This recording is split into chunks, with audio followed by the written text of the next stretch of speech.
실제로 저는 제가 그 한주영 선생한테 오늘 이 얘기를 해달라는 말씀을 드렸을 때 뜨끔했습니다. 저성장과 소비. 사실 저는 18년이라는 짧지 않은 세월 동안에 기업 경영자 노릇을 했습니다. 그렇게 하면서 알게 모르게 그릇된 성장에 이바지했던 사람입니다. 아마 그래서 제게 그 내려치는 채찍 가운데 하나로 뉘우쳐라, 그리고 좀 새롭게 살라는 그런 채찍으로 받아들였습니다. 성장이 도대체 무슨 말인지 사전에 찾아봤습니다. 그랬더니 사람이나 동식물 따위가 자라서 점점 커지는 것, 또는 사물이나 규모나 세력 따위가 자라서 점점 커지는 것을 얘기해요. 성장을 한번 짚어보겠습니다. 여기서 짐승 좋아하는 분 계세요? 혹시 반려견이나 반려묘 키우는 분? 고양이 키우시죠? 네. 스님은 뭘 키우세요? 네. 저도 집에서 10년을 개하고 같이 삽니다. 제 침대 위에서 잠도 같이 자는데요. 사실 10년 전까지만 해도 제가 개를 키울 거라고는 상상을 못했습니다. 저는 동물들을 이렇게 안고 나면 그 뭉클한 기분이 싫어서, 또 제 아내도 저 못지않게 그런 생각을 가지고 기르질 않았는데, 유기견 한 마리가 있는데 심장 사상충이 걸려 있는데 우리가 이게 치료는 했지만 구해주지 않으면 안락사를 시킨다고 하더라고요. 그래서 어쩔 수 없이 떠맡아서 한 생명을 맡았습니다. 근데 기르고 보니까 그 친구가 올 때 뭐 유기견이니까 나이를 잘 모르고 한 5, 6살 됐다라고 하니까 지금 나이로 15살. 그러면 우리 나이로 계산하면 한 100세 정도 된다고 하거든요. 근데 그 친구가 달라지는 것을 이렇게 보면서, 아, 내가 늙어가는 모습이 저 강아지 속도를 따라가겠구나 하는 것을 느낄 수 있었습니다. 말티즈였는데 꼬리가 이렇게 위로 탁 치솟는 종이거든요. 근데 작년 봄서부터 꼬리가 처져요. 반가울 때만. 이런 인연을 가진 친구인데, 이 친구가 저를 찾아오는 게 처음부터 그랬는데, 배고플 때 오줌 넣고 똥 넣고 나서 또 간식 달라고 할 때 저를 먼저 찾아와서 제가 모르면 그 다음에 다른 내 아내에게 가든지 뭐 이렇게 하는 것이었어요. 그래서 사실은 그때 제가 깨달은 것이 있는데요. 아, 저는 서울에서 태어나서 도시내기입니다. 지금 경기도에서 살긴 하지만 뭐 풀 한 포기 갖고 본 적이 없죠. 기껏해야 집에 있는 화분 가꾸는 정도밖에 하지 않은, 그야말로 남의 등만 쳐서 먹고 사는 사람입니다. 네. 제가 먹을 거 제가 길어본 적이 없으니까요. 얹혀 사는 존재죠.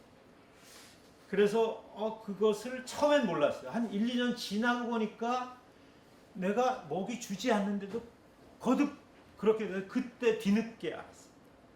너 이날이 때까지 남의 등만 쳐서 먹었잖아? 그러니까 그 빚을 다 어떻게 하려고 그래? 빚을 갚지는 못하더라도 좀 덜 질 수 없겠니? 하는 얘기였어요. 근데 그이만 그런 줄 알았더니 3년 전에 처음으로 손녀딸이 태어났는데, 이 아이도 먹는 거 나한테 먹여달라고 그러고 기저귀 나보고 갈아달라고 하고 이러는 거죠. 물론 노는 것도 저보고 놀고. 그러니까 확실히 제가 옹골차게 짖지 못하고 제 짖거리가 썩 좋지 않았음을 일깨워주는 선지식들이었습니다. 자, 그런데 이 개가 말이죠. 요만해요. 3.6kg 정도 나가는데 거듭 자란다고 생각해 보세요. 그리고 처음엔 요만했는데 이만해 커졌다가 나보다 더 커진다고 한번 생각을 해 보십시오. 그리고 사람들도 거듭 20년 정도 자라면 멈추는데 그러지 않고 100세 살면 100세까지 거듭 커진다고 생각해 보십시오. 집을 끊임없이 이사를 다녀야 하지 않겠습니까? 떠올리면 참 끔찍하잖아요. 그런데 이 끔찍한 것을 끔찍하다고 생각하지 않는 거예요. 그래서 우리가 생각하는 건 뭡니까? 더 높이, 더 빨리.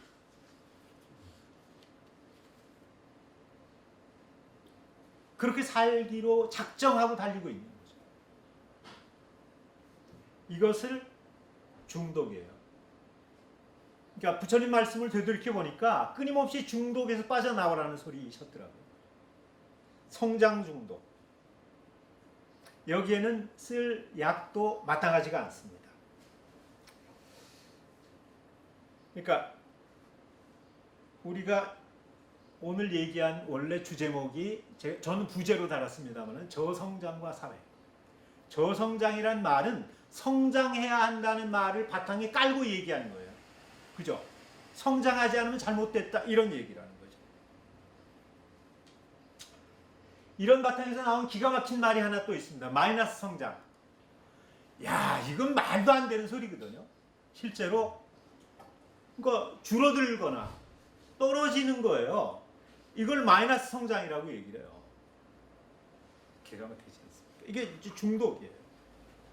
허겁지겁 몸부림치면서 거듭 잘하려고 몸부림치는 이런 것들을 부처님은 뭐라고 얘기했어요? 탐진치라고 얘기했죠. 먹어도 배가 고픈 아비. 그죠? 목구멍은 요만하고 몸은 이렇게 하고 배만 불뚝.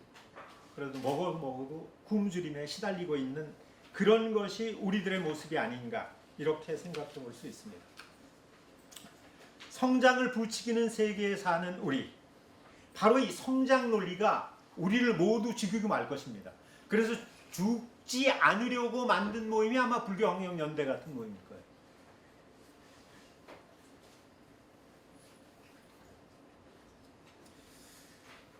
이건 어떠세요? 성장 못지않게 우리한테 익숙한 요래가 업그레이드입니다. 업그레이드. 더 낫도록 바꾸자는 거죠. 그러니까 성장이란 말의 견조수는 조금 더 낫습니다. 약간 정이 갑니다. 나아진다는 건 좋도록 바뀐다는 뜻을 담고 있으니까요. 그러나 이조차도 성장 일변도를 끊임없이 이어가려고 깔아놓은 판이라면 어떻습니까?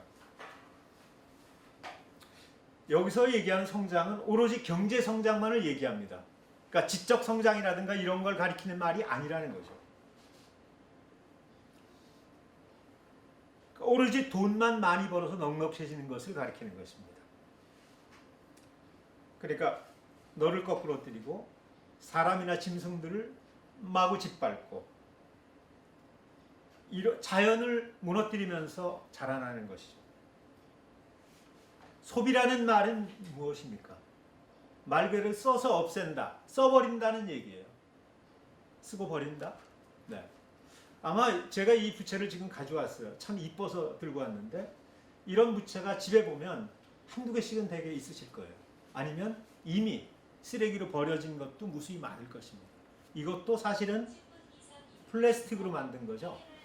썩지도 않는. 네. 우리는 그러면 어떻게 이제껏 소비를 늘리고 해왔을까요? 산업화를 이루어서 대량 생산을 하고 나니까 소비를 늘리려고 여성들을 일터로 끌어냅니다. 물론 여기서는 여성들이 사회에 나와서 어울리는 것을 꼬집으려고 말씀을 드리는 것이 아니고요. 여성을 인격으로 떠받들면서 함께 세상을 아우러서 나가자. 이런 좋은 뜻에서 여성들을 일터로 끌어내는 게 아니란 뜻을 밝히려고 말씀드리는 거죠. 물건을 더 팔려고, 더 많은 소비자를 만들려고 일터로 몰아낸 거죠. 그 다음에 거기서 멈춘 것이 아니라 사는 집을 담보로 갖고 빚을 내줍니다. 그죠? 또 거기서 멈춘 것이 아니라 신용카드라는 걸 만듭니다. 신용카드 다 있으시죠? 저도 있어요. 몇 개씩 아마 있을 거예요. 이게 모든 전 지구인 빚쟁이화 하는 물건이에요. 그러니까 기업가들은 이렇게 머리를 많이 써요. 끊임없이 머리를 굴립니다. 그러면서 꺼내는 얘기가 소비가 미덕이래요. 아름답다. 쓰지 않으면 공장이 돌아가는 걸 멈춘다. 그러면 여러분들 더 가난해질 거야. 이렇게 얘기하죠. 서울을 한번 볼까요? 인구는 줄어드는데 집은 거듭 모자란다고 해요. 왜 그럴까요? 4인 가족 기준으로 한번 생각해 보죠.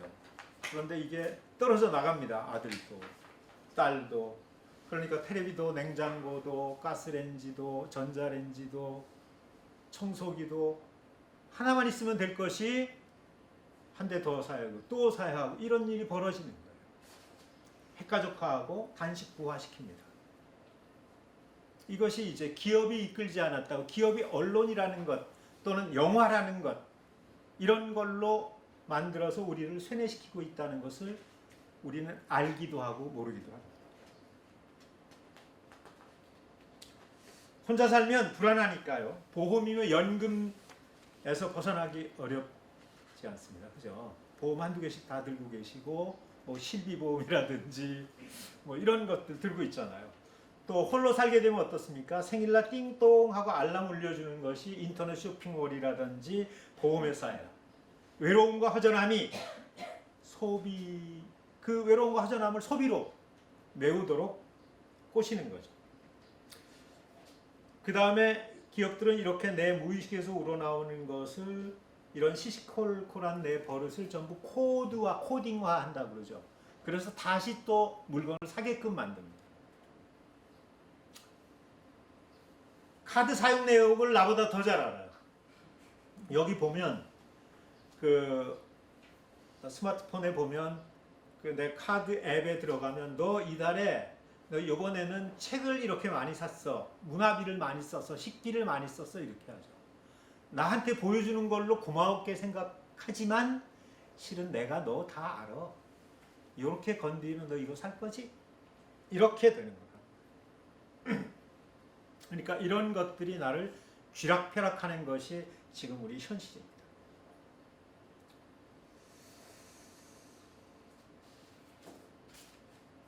그러니까 우리는 세계 으뜸, 바로 이렇게 하다 보니까 세계 으뜸 가는 갑부 8사람이 하위 50%인 40억에 가까운 사람들의 가진 재산과 똑같은 재산을 그들에게 헌납한 거예요. 국제구호기구 오스팜이라는 기구가 있어요. 거기서 2017년 다보스 포럼 개막을 앞두고 발표한 99%를 아우르는 경제보고서라는 것이 있는데요. 거기에서 여왕벌이 바벨탑을 쌓는데 몸바친 일터들의 자화상이 고스란히 드러납니다. 그렇게 자본의 복무에서 우리는 어떤 걸 이뤘을까요? 선진국 대한민국. 자료 보셨죠? 우리 이제 선진국이라 불러. 우린 개발도상국이 아니야. 우린 세계 10위권에 있어. 네. 여러분 과연 행복하십니까? 이렇게 10위권에 있는 나라가 행복지수를 계산하면 62위 정도에 있다고요.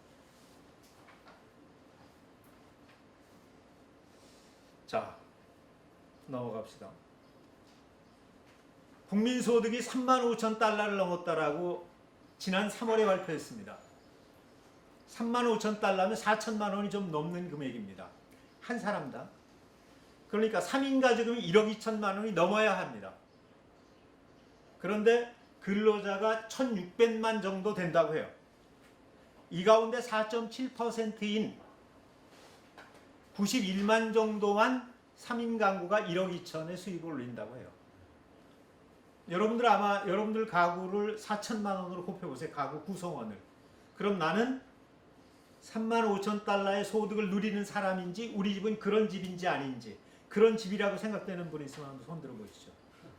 저는 택도 없더라고요. 한때 저런 적이 물론 있었습니다. 자, 그러면 그 돈은 다 어디로 갔을까요? 그 돈은 무엇으로 읽었을까요? 지금 코로나 팬데믹에 3년이 다 되어 가는데도 가실 기미를 보이지 않습니다. 왜 이런 일이 벌어졌죠? 자연을 거듭 무너뜨리고 거듭 파고 들어가다 보니까 그 속에 있는 균들이 오갈 데가 없어진 거죠. 실제로 인천의 저기 송도에 있는 어느 아파트에는 박쥐떼가 나타났다. 뻘건 대낮에 그 아파트 창에 빼곡히 붙어 있더래요. 그 데이터를 보니까 그 전에 그게 산을 메우고 했는데 거기에 박쥐들의 터전이었던 거예요. 터전을 뺏긴 박쥐들이 갈 곳이 없어진 것이에요. 이렇게 훼손한 자연, 이 자연은 누구나 다 우리나라 같으면 7천만, 8천만이 다 누릴 수 있는 자연이잖아요. 전 세계인은 80억이 다 누릴 수 있는 자연이에요. 그게 기업한다라고 해서 그 자연을 파헤친 거예요. 그렇게 얻은 돈이라면 마땅히 제대로 나눠줘야 할 거 아니에요.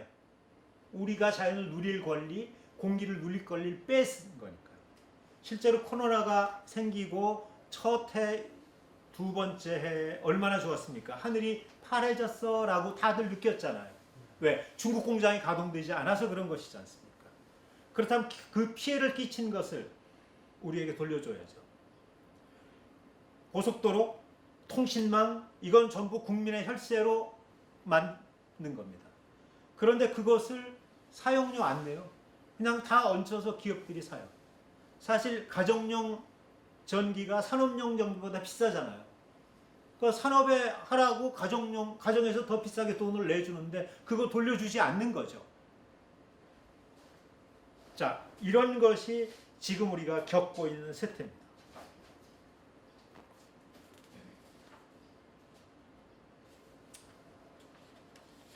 그런데도 소득이 3만 달러에서 4만 달러 갈 때 선진국들이 대체로 5년 걸렸는데 우리는 더 걸릴지도 모른다고 이런 불안감을 조성하는 신문 보도들이 나옵니다.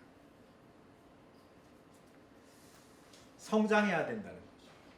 성장을 얘기하는 이들 성장과 함께 빠짐없이 얘기하는 게 소비가 미덕이라고 해요. 소비자는 왕이란 소리 하죠. 그리고 나는 소비한다, 고로 존재한다라고 귀에다가 속삭입니다.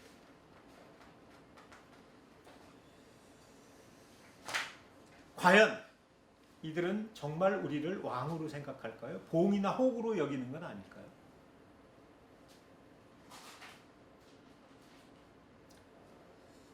자, 시장은 무엇입니까? 시장, 마켓이 뭔지 아시는 분 한번 손 들어 보실까요?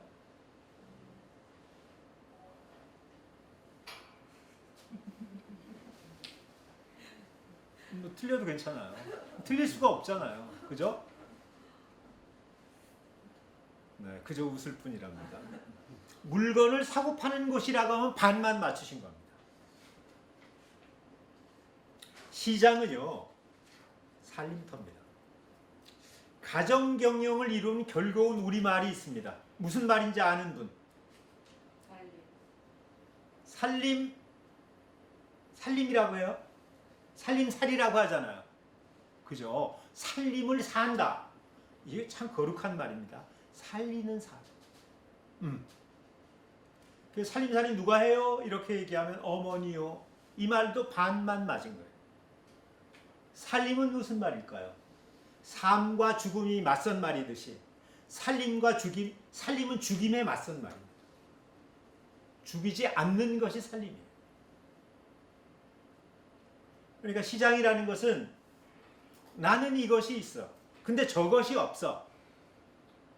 근데 저 사람은 저것을 가졌어요. 그래서 그걸 바꾸는 거예요. 나는 사냥을 잘하는데 요리는 할 줄 몰라. 그러니까 내가 사냥해온 당신 요리해가지고 나눠 먹자. 이렇게 생긴 게 시장의 원초입니다. 살려고 만들어진 거예요. 그러니까 시장은 살림터입니다. 그런데 요즘 어떻습니까?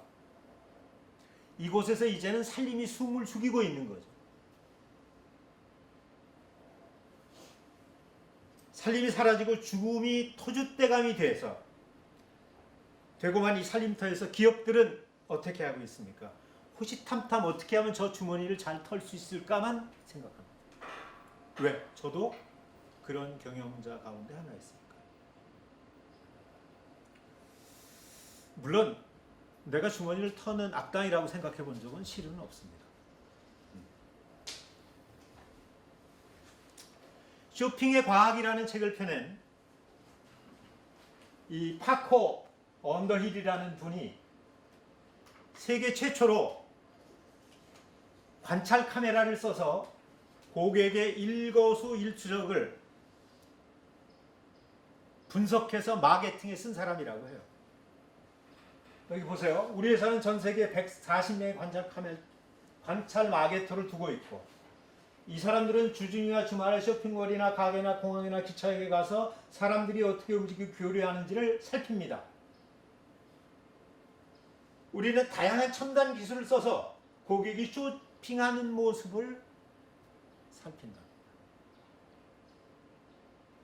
낱낱이 분석한다는 거죠. 이거 보세요. 이렇게 들여다보고 있는 거예요. 이거 손이에요. 데이터 반지.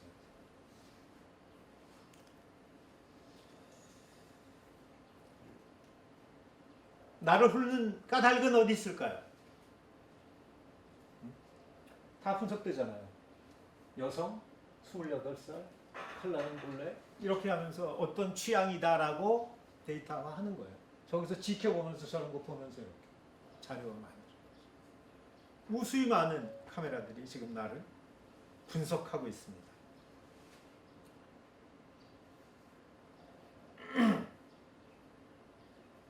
우리를 조정하죠. 오른손잡이인 나는 언제나 좌회전을 하고, 가다 보면 무언가에 걸려서 천천히 가고, 백화점에 들어가면 시계가 없어요. 시간이 가는지 모르게 하는 거죠. 쇼핑은 무의식이다, 이렇게 얘기합니다. 실제로 의식하고 쇼핑하는 것은 빙산의 일각도 채 되지 않는다고 말해요.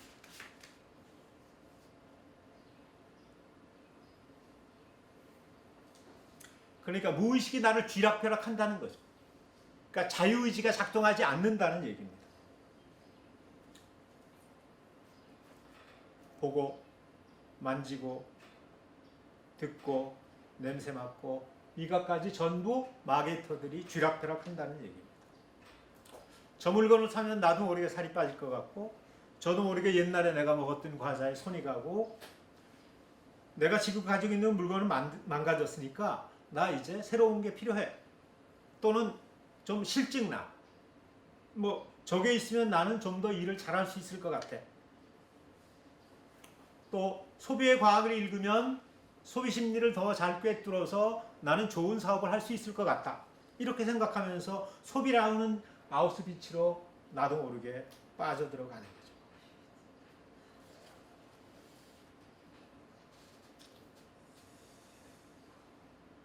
마터 린드스트롬이라는 사람은 머릿속을 더 깊이 있게 분석하려고 뇌과학을 썼다, 이렇게 얘기합니다. 자기국민영상을 보면 대뇌 전두국부가 저렇게 활성화되는 것을 알 수 있다. 그러니까 우리는 그렇게 조정할 수 있어. 냄새나 촉감이나 시각을 활용해서. 자, 내가 소비 꼭두각시가 아닌지 살펴봐야 합니다. 사실은 저도 지금도 그걸 오락가락하고 있습니다. 쇼핑은 감정이라고 하죠. 그런데 우리는 그걸 이성적인 판단을 하고 있다라고 착각하는 거다. 결국은 감정이 우리를 지배하고 있다. 사람들의 감정을 사로잡아서 물건을 파는 감정 마케팅이 정말 무섭다, 이렇게 얘기하는 거예요. 물건을 사는 까닭은 없어서, 차가 있어야 할 것 같아서, 망가져서, 아니면 실증나서. 여기는 이제 망가져서가 나오지만 더 좋아 보여서, 그냥 제가 그냥 사는 것 가장 많이, 저도 쇼핑 중독을 보이는 게 하나가 딱 있습니다. 아무리 돈이 없어도 책은 자꾸 소리가 납니다. 책은.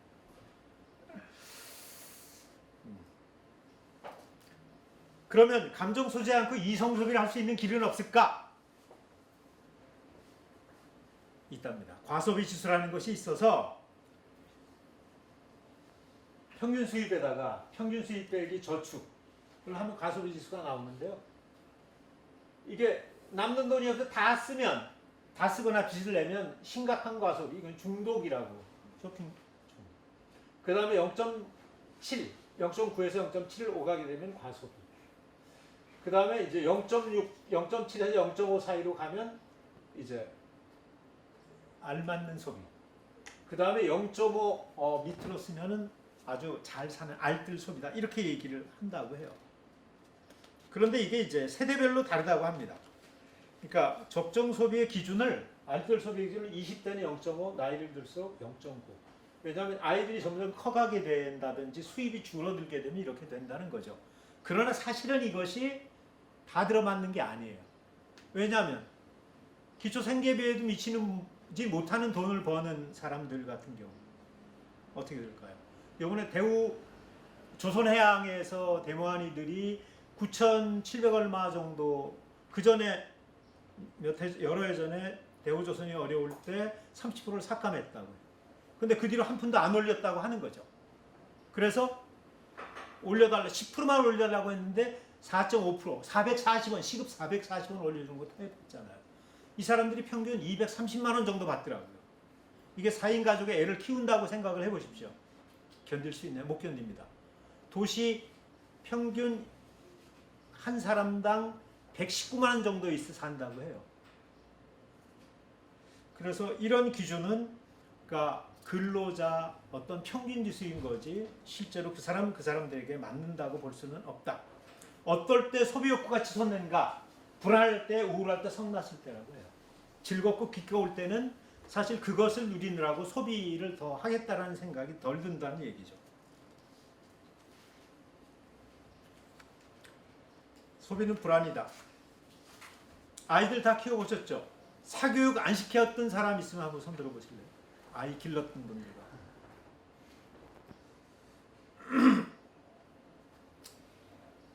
여기 보세요. 학원에 다녀야지.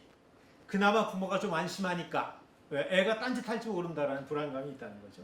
안 보내면 더 다른 애들에게 떨어질까 불안해요. 이렇게 얘기하고 필요 없는 소비인 줄 알아요. 엄마들은. 그런데 또 생각하면 흔들린다는 얘기죠. 불안해서. 친구 따른 노스페이스라는 그 파카가 유행했던 적이 있었죠. 꽤 비싼 거였는데. 또 그리고 뭐 지난해나 지지난해 같은 경우는 3줄 들어간 아디다스 슬리퍼를 온 전신만신 애들이 겨울이고 뭐 여름이고 가릴 거 없이 신고 다녔어요. 이거 안 들어가면 왕따 당할까 봐. 따돌림 당할까 봐. 불안해서. 실제로 카드는 소비를 부추깁니다. 신용카드는 아까도 말씀드린 빚을 내서 물건 사게 하는 신병기였죠. 그런데 이것은 현금을 낼 때보다 카드를 낼 때 돈이 빠진다는 느낌을 좀 덜 받는데요. 그리고 카드는 줬다가 도로 받잖아요. 그러니까 줬다는 상실감을 덜 느낀다는 거죠. 그러니까 실제로 돈을 안 쓰려면 현금을 쓰라고 해요. 근데 정말 이 교통카드를 여기다가 담아놓고 쓰고 다니니까요. 빠져나가면 돈이 얼마 남았다고 딱딱딱 했게 지금 34,400원 남았대. 그러니까 내가 돈을 쓴 걸 실감해요. 그런데 크레디트 카드로 결제를 하자, 교통카드 하면 그 실감이 안 가. 그래서 이런 것 사실은 저도 못 버렸으니까 버리라고 말씀을 못 드리겠고요. 많이 갖고 쓰지 않도록 하시는 게 좋다.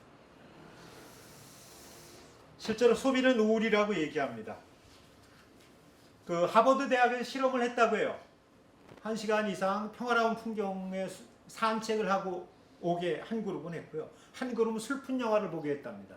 그랬더니 슬픈 영화를 본 그룹은 똑같은 물건을 놓고 이 물건 얼마에 사겠느냐 했더니 $10 주겠다라고 평균이 나왔고 평화로운 풍경을 산책하고 온 이는 $2.5 이상은 못 줄 것 같은데 이렇게 생각했다고요. 기준이 평화로운 걸 누렸으니까 이것을 산다고 평화롭다라고 생각이 안 되는 거.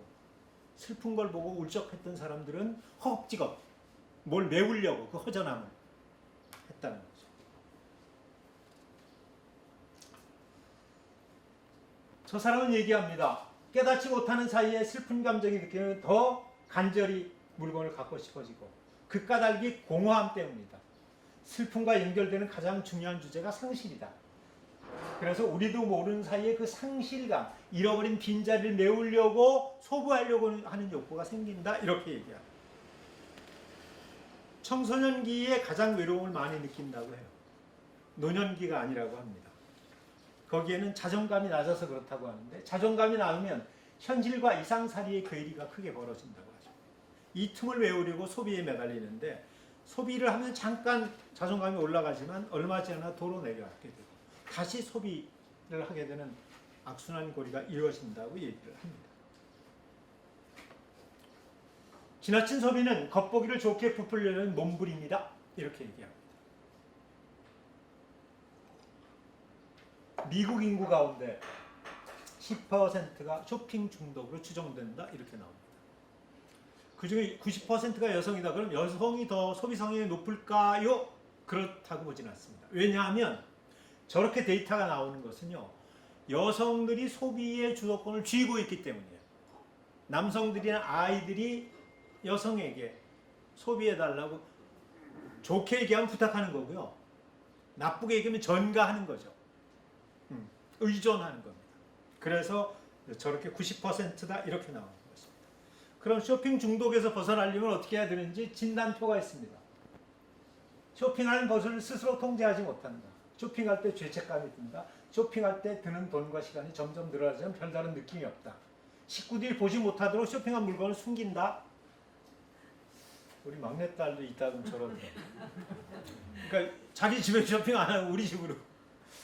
그 쇼핑은 긴장감이나 불안감을 풀어주는 취미 생활이다. 물건이 필요해서 하게 된 그 행위가 즐겁다. 쇼핑한 이거 참 위험하죠.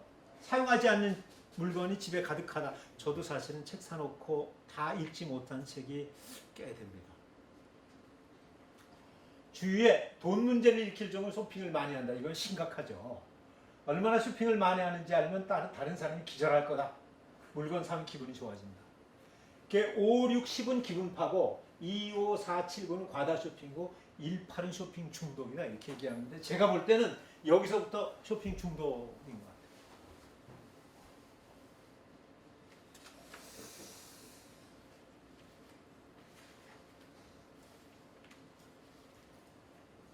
자, 요것을 들어가기 전에요.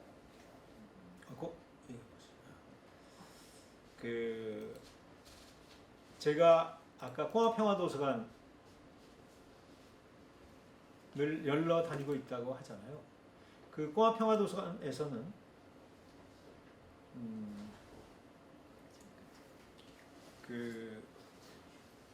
한 달에 한 번 의무조항이 있는데 그림책 연주를 하는 게 의무입니다.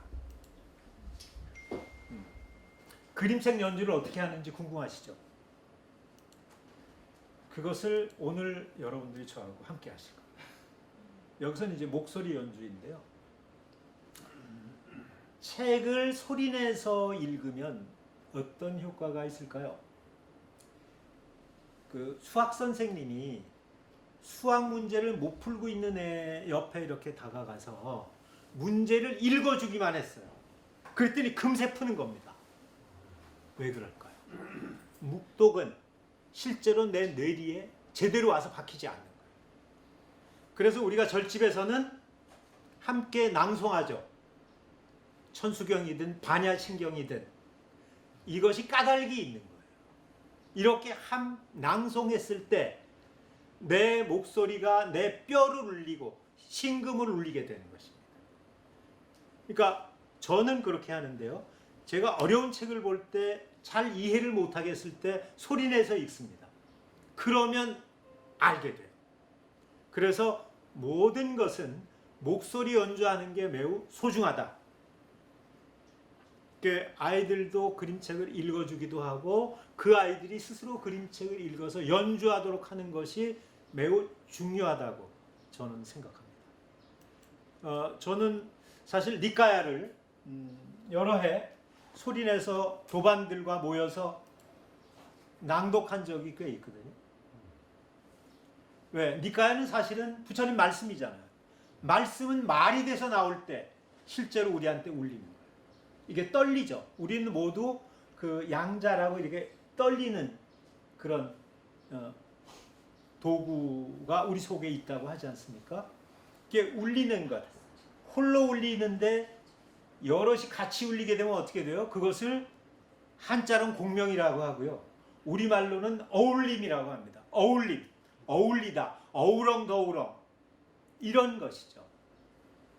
그래서 영상으로 얘기를 듣는 것, 지금 이제 영상으로 보실 분들도 계시다고 하는데 듣는 것과 이렇게 한 공간에서 이렇게 이 목소리가 퍼져나가서 내 살갗을 흔들고 이런 것은 다르다고 합니다. 그런데 이것을 스스로가 말을 하게 되면 또 더 다른 것은 뼈까지 울려서 뼈에 새겨진다고 해요. 여러분들이 그러니까 좋은 책이나 좋은 문구는 꼭 소리내서 연주해 보세요. 소리내서.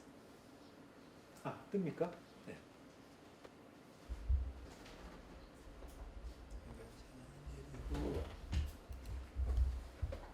화살표가 왜 안 보이지?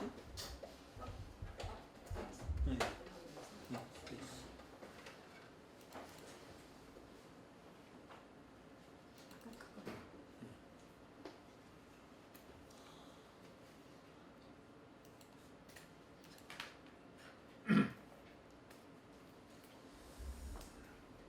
자, 이거를 읽을 때, 연주할 때는 여기서부터 이 제목까지 다 읽는 겁니다. 그 저자가 누군지.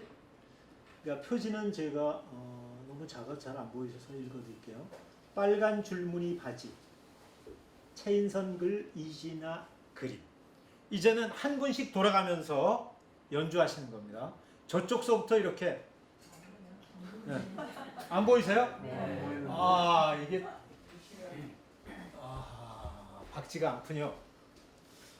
그런데 이게 저도 이거 왜 이렇게 나오죠? 아, 이걸로 슬라이드를 하면 아까는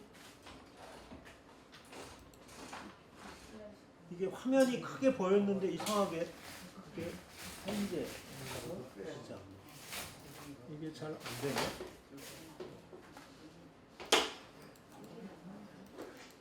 이게 슬라이드 쇼가 왜 안 되지?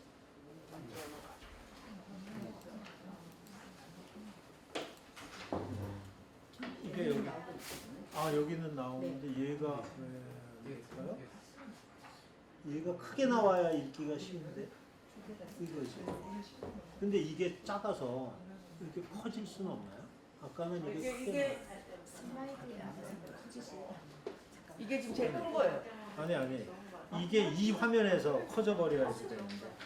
이 화면인가요? 이 화면보다. 아니 저렇게 나와야 된다고 여기. 이 슬라이드 쇼를 누르면 근데 그게 지금 왜 클릭 안 나요? 왜? 글씨가 굉장히 작아서 어려운데.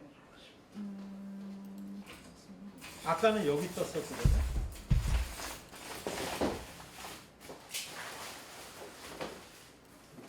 그래도 어렵다. 그러면 자 그림책 연주는요 끝나고 이 책 말고 다른 거를 저기 또 가져온 책이 있으니까 혹시 둘러앉을 기회가 있으면 그때 하도록 하겠습니다. 아까는 거기 화면에 크게 떴었는데 네. 이걸 가지고 이제 원래 하는데 화면 때문에 저렇게 했거든요. 이제 네, 잘 보이네. 그렇게. 제가 이걸 촬영을 해드릴게요. 아, 그럴까요? 자, 그러면 여기서부터 이렇게 쭉 지그재그로 가면서 한번 연주해 보실까요? 네. 이거요, 빨간 줄무늬 바지예요. 처음에는 김혜빈 바지였고요. 혜빈이 엄마가 동대문 시장에서 사온 거예요. 혜빈이가 7살이었으니까 빨간 줄무늬 바지도 7살이었어요. 잠시만요. 혜빈이 엄마는 빨간 줄무늬 바지에다 토끼 인형을 매달아 주었어요. 혜빈이가 토끼띠이기 때문이에요. 바지를 입어보며 혜빈이가 물었어요. 엄마, 이 바지 작아지면 다음에 누가 입을 거예요? 엄마가 대답했어요. 아주 많은 아이들이 빨간 줄무늬 바지를 기다리고 있지. 그림책은 그림을 같이 느껴야 되는데 지금 텍스트만 느끼고 계십니다. 잘 안 보이시죠? 저쪽 분이 읽어주셔야 돼요.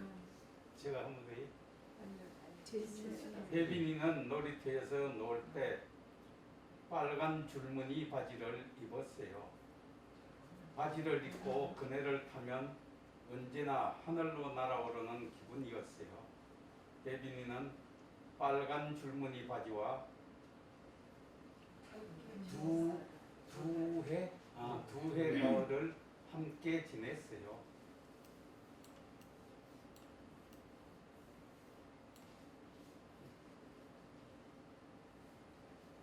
어느 날 보니 바지가 발목으로 껑충 올라왔어요. 바지를 벗어놓으며 혜빈이는 아쉬워했어요. 빨간 줄무늬 바지는 다음 아이에게 갔죠. 그 아이는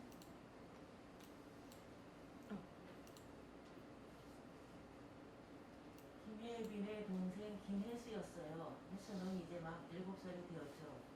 엄마는 딸기 단추를 새로 달았어요. 혜수가 딸기를 좋아했으니까요. 혜수는 빨간 줄무늬 바지가 마음에 들었어요.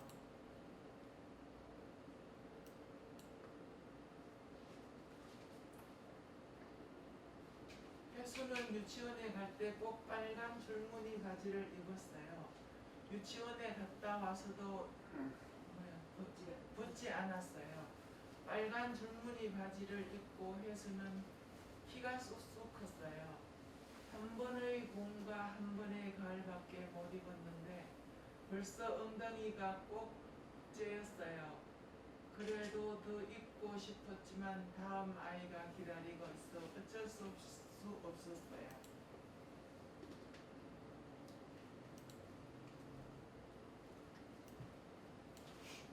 다음 아이는 사촌 동생인 김형민이었어요. 혜수 아빠의 형의 아들이지요. 형민이 엄마는 빨간 줄무늬 바지에 축구공 모양의 천을 덧대 주었어요. 남자 바지로 보이게 하려고요.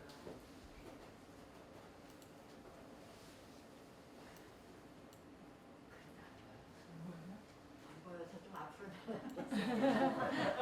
빛이 반사돼서 형민이는 빨간 줄무늬 바지를 입고 축구를 했어요. 축구는 형민이가 먹는 것 다음으로 좋아하는 것이었어요. 2해 봄 동안 형민이는 정말 신나게 뛰어다녔어요. 그러곤 빨간 줄무늬 바지는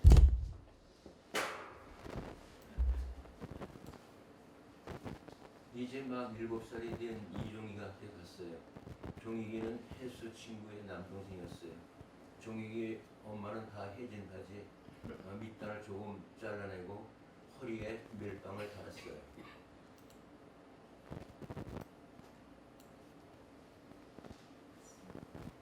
종익이는 빨간 줄무늬 바지를 입고 자전거를 탔어요. 보조바퀴를 떼어냈는데도 하나도 무섭지 않았어요. 자전거뿐이 아니에요. 롤러블레이드도 타고 겨울에는 썰매도 탔어요. 빨간 줄무늬 바지와 함께라면 모든 게 잘 되었어요. 그 해도 그 다음 해도.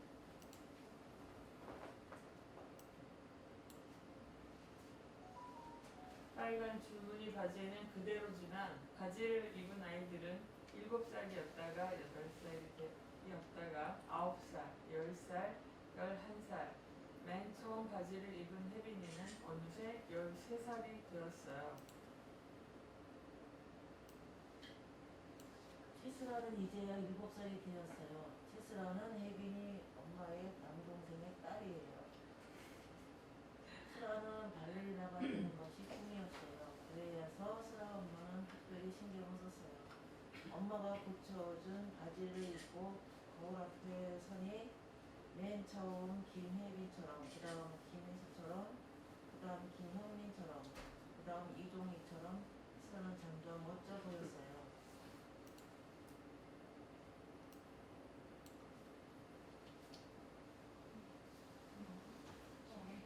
수라는 빨간 줄무늬 바지를 입고 노래도 부르고 깡총깡총 뛰기도 하고 다리를 높이 들어 빙그르르 돌기도 했어요.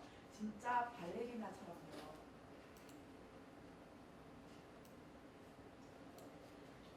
여자가 더 이상 입을 수 없게 되자 빨간 줄무늬 바지는 작고 쪼글쪼글한 모습으로 예선집에 돌아갔어요. 그러곤 깊숙한 혼자 속에서 밀린 잠을 잤어요. 그러는 사이 13살이었던 혜빈이는 14시 되고 15시 되고 16시 되고 자꾸 자라 마침내 어른이 되었어요. 결혼도 하게 되었죠.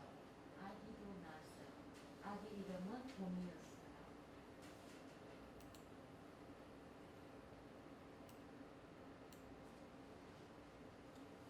어느 날 혜빈이는 봄이를 데리고 예전 집에 놀러 왔다가 빨간 줄무늬 바지를 발견했어요. 어머, 이 바지가 여기 있었네. 엄마가 놀라는 걸 보고 봄이가 물었어요. 할머니, 이 바지 누가 입던 거예요? 할머니가 대답했어요. 아주 많은 아이들이 이 바지를 입었지. 하지만 맨 처음 입은 사람은 내 엄마야. 그럼 할머니, 이제 누구 차례예요? 글쎄.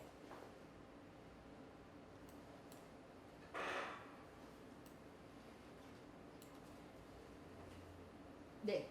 자, 보세요. 어때요? 여기까지가 빨간 줄무늬 바지의 길고 긴 이야기랍니다. 어쩌면 아직 끝나지 않은 이야기일지 몰라요. 네, 수고했습니다. 진짜 10인 10색이라고 연주하는 목소리가 다 달랐죠? 네. 그러면 1부는 요 정도로 마치고요. 그 다음에 10분 쉬고 11시 조금 넘어서 시작하는 걸로 하겠습니다. 고맙습니다.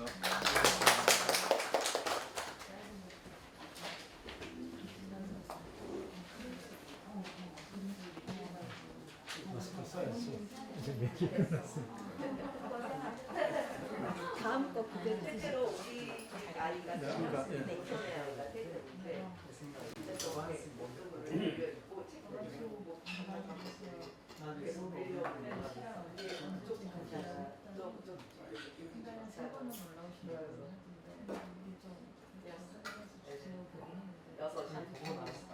어째서 녹색 지도자가 되시려고 생각하셨어요?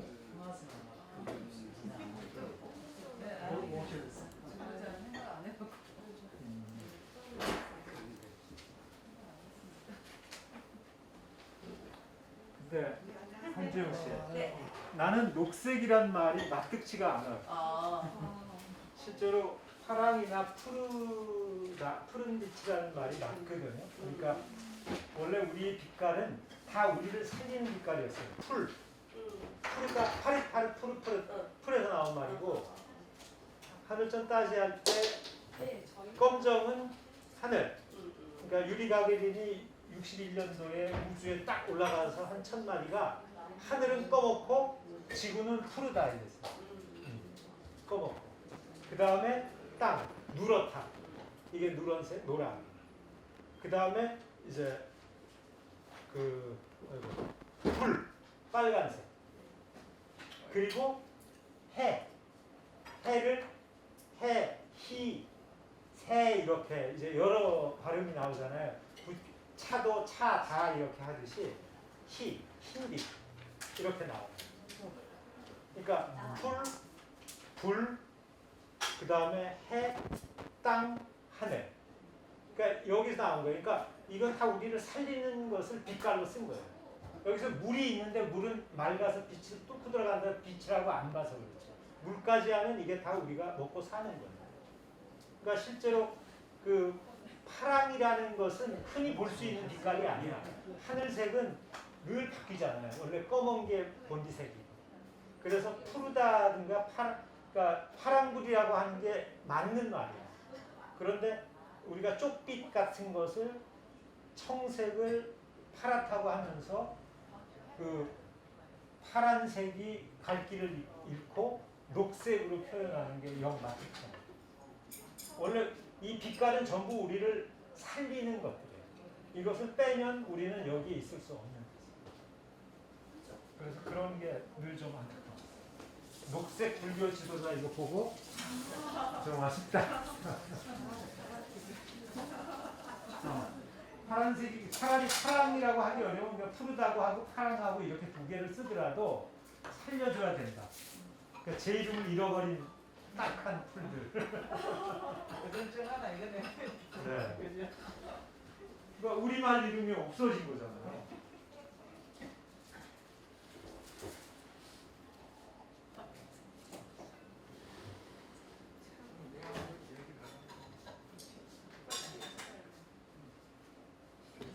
금방 생각난 게 싹이 있었던 거잖아요.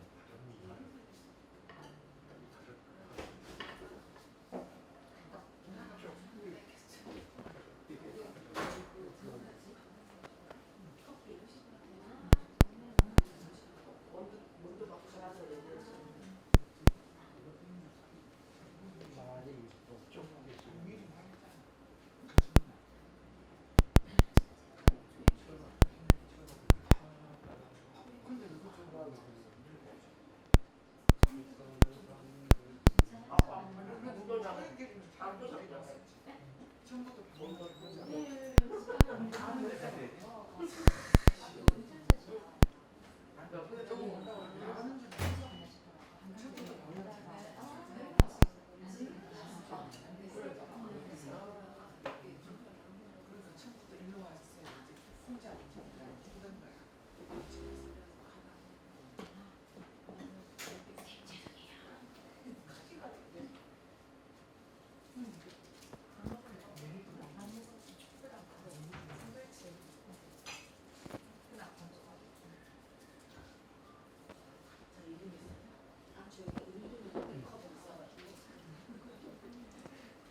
자가격리기간이 지나서 왼손이 양손 나온 상태죠. 한다고 열심히 뛰고 있어요. 먹었어요.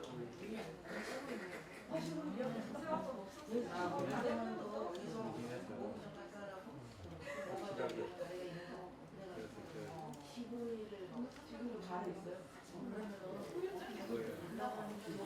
목소리가 아직 안 들어요. 목소리 안 들어요.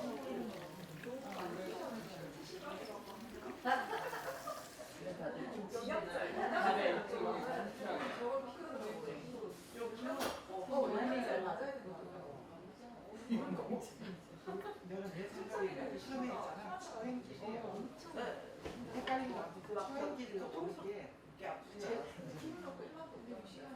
그냥 좀 힘이 없어. 그래서 대단하다고 그러지 마. 어차피 예, 방어를 해야지. 목소리가 아직도 감기 못하죠. 네, 목소리가 안 돌아오죠. 가이드는 살짝까지 맞았는데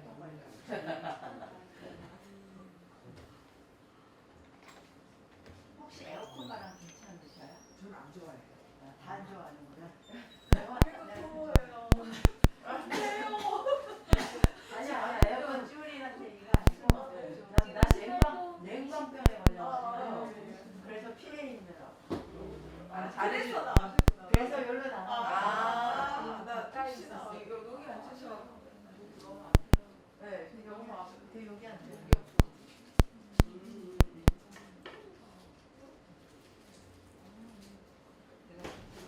여기 앉으세요? 여기 앉으세요. 아, 여기도 있어요.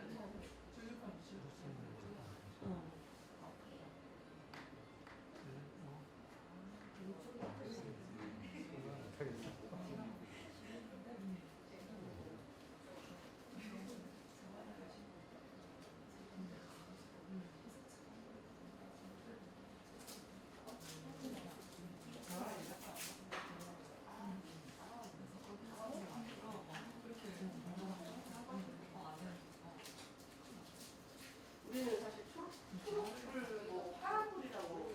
파란불이라고 하는 게 맞아요. 맞는데 이제 예를 들면 중국은 청색을 오방색을 치고 사실 우리는 오방색이 들어가는데 그러니까 따져보면 파랑이라는 건 사람을 살리는 빛깔이 아니에요. 그러니까 전부 이 빛깔로 우리가 꼽는 건 우리를 살리는 거예요. 그러니까 소중하기 때문에 그 빛깔을 드러내서 그걸 말로 전해야 되니까 그 빛을 얘기하는 거죠. 그래서 그 어떻게 보면 그런들을 좀 찾아보면 매우 중요한 것들이 무엇이지? 푸른색이 맞다고 그래요. 푸른색. 푸른 빛이라고 파란 것도 맞는 게 맞지? 파릇파릇. 원래 파릇파릇이 연두라고 하는 게 파릇파릇한 빛이거든. 그러다가 왜냐하면 빨갛다가도 붓다 뻘겋다 오아를 오아 아어가 오국하거든. 아까 이제 우리가 이 해도 해만 해라고 생각하면 희옷이라는 게 희가 이게 같은 거예요. 그러니까 우리는 아사달 고조선 도읍지는 아사달이라고 해서 이게 원래는 그냥 도읍지가 아니라 그 자체가 나라 이름이에요. 작은 게 커진 끝인데 아사달 아침 땅이라는 게 달이 땅이라는 거거든. 그러니까 이게 살아있는 게 일본의 조인 신문이 아사히야. 아사가 아침이고 히가 해라는 거예요. 히일. 그러니까 그렇게 뿌리들을 찾아보면 히라는 말이 거기서 나와요. 흔이라는 건 환한 빛이어서 환에서 환 이렇게 해서 환이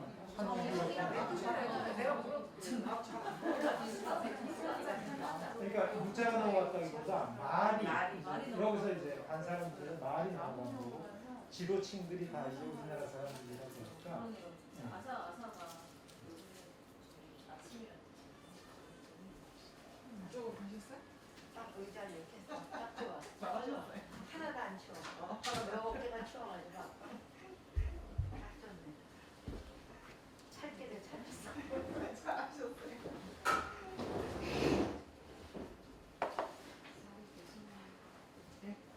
아니요. 한상 안 드시는 드세요. 난 똥구멍 줄여가 얘가 지금 잘못해가지고 쓰는 줄 알아. 아니.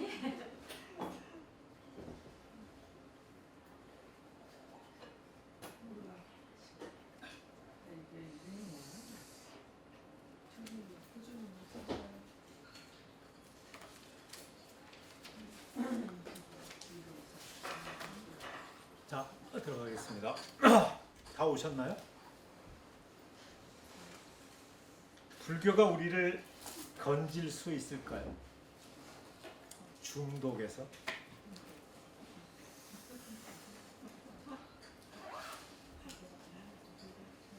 저는 건질 수 있다고 봅니다. 그러니까 제가 지금 드리는 말씀 가운데는 제 경험도 녹아져 있습니다. 절집에는 주인공아, 속지마 이런 말 있지 않습니까? 그죠? 네. 거미줄처럼 기업들이 쳐놓은 벗 여기에 빠져들지 않고 주인공으로 살아남으려면 어떻게 해야 할지 말씀을 나눠보겠습니다. 거기에는 이 연기를 잘 헤아리는 게 중요하죠. 이것이 있으므로 저것이 있고 저것이 있으므로 이것이 있다. 이것이 쓰러지면 저것도 쓰러지고 저것이 쓰러지면 이것도 쓰러진다. 이런 얘기들이 있지 않습니까? 그러니까 모든 것은 다 서로 이어져 있고 서로가 비추면서 흘러간다. 저는 그 법자를 다루마라는 법을 풀어보면 물수의 갈것자입니다. 그러니까 아주 중국 사람들이 그 뜻을 매우 깊이 새겼다라고 생각합니다. 우리는 그냥 흐를 뿐이잖아요. 그죠? 그렇기 때문에 여기다라고 점을 어디다 찍을 것인가 하는 것이 그거 아닙니까? 여기다라고 점을 찍는 순간 흘러 있으니까 나라고 할 수 있는 것이 없다. 그게 이제 반야신경에 나오는 얘기들인데요. 저는 이 흐름결을 떠올릴 때마다 법정 스님이 풀어쓴 공양계 천마디를 떠올립니다. 이 음식이 어디서 왔는고. 원래 이제 본래 것을 풀면 그렇게 묻는 게 아니에요.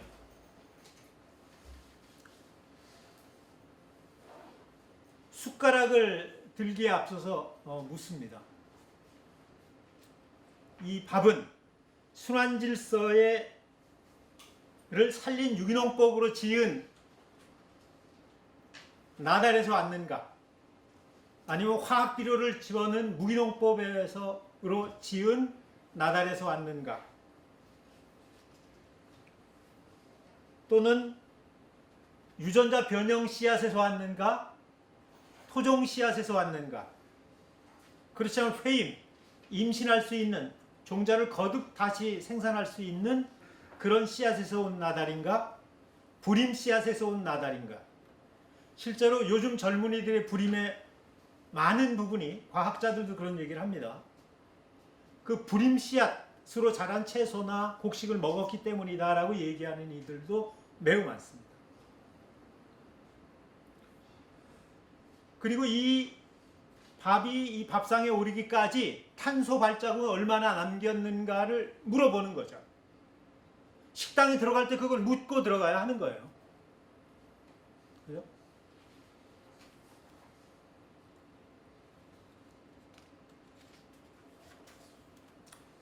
치맥 좋아하시나요? 저는 안 먹습니다. 이 치킨은 어디서 왔을까? 자유롭게 풀어놓은 순환 농법에 딸린 유기농으로 지 멋대로 산과들을 달리면서 자란 닭인가? 아니면 A4용지 한 장 위에서 앉기는커녕 눕기는커녕 앉지도 못하고 서서 옆에 있는 닭하고 이렇게 부대끼면서 부리도 잘리고 항생제를 먹고 자란 닭에서 왔는가? 대부분이 그런 닭에서 왔죠.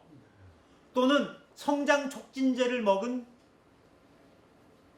먹이거나 주사 맞은 닭들도 있습니다.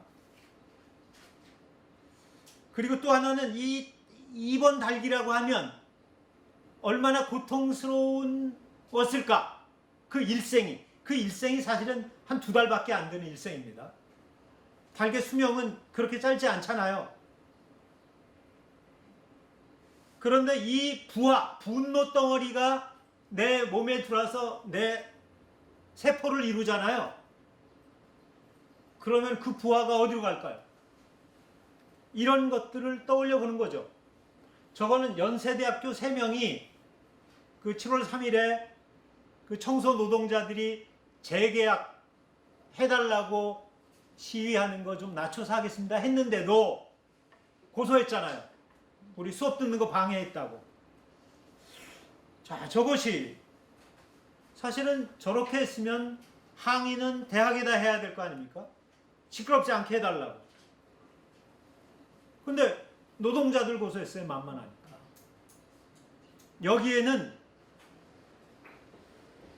성장 일변도, 공정한 사회, 경쟁 사회, 여기에 중독돼서 나온 것이 첫 번째겠죠. 그리고 딱 이렇다라고 얘기할 수 없지만 저는 불자 관점에서 바라본 제가 생각할 때는 2번 닭을 비롯해서 그렇게 갇힌 돼지나 소고기를 먹고 자란 아이들. 그러니까 그 분노가 그냥 아무 때나 분노가 치솟는 거죠.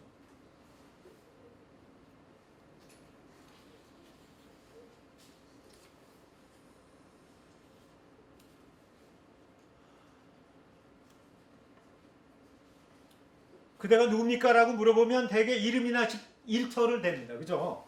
근데 그거 빼놓고 당신 누구죠? 라고 이르라고 말을 하면 말을 제대로 할 수 있는 사람이 별로 없습니다.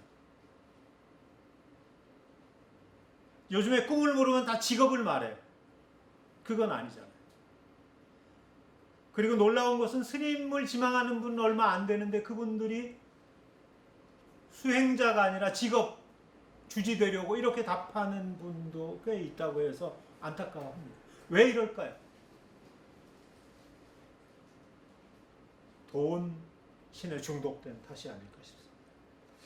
자, 그런데 그대가 누군지 궁금하니? 내가 일러주지. 그대는 무엇을 먹었어? 무엇을 읽었어? 누구와 무슨 날을 나눴어? 너는 어떻게 움직이며 살았어?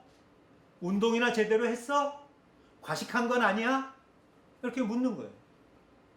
그래서 네가 답하면 내가 네가 누군지 알려줄게.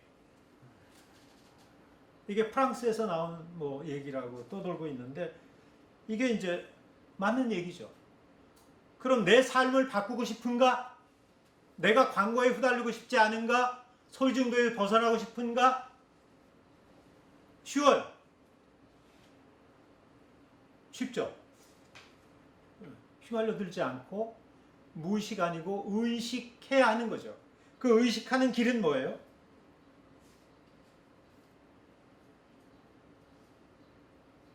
부처님이 그렇게 말씀했죠. 주의 깊음은 깨달음으로 가는 길이다. 그 금강경을 보면요. 석가모니가 바로를 들고 슈바라트에 들어갔다. 그리고 걸식을 하고 돌아오셔서 발을 씻고 앉으셨다. 그리고 바로를 들고 공양하는 모습을 낱낱이 그립니다.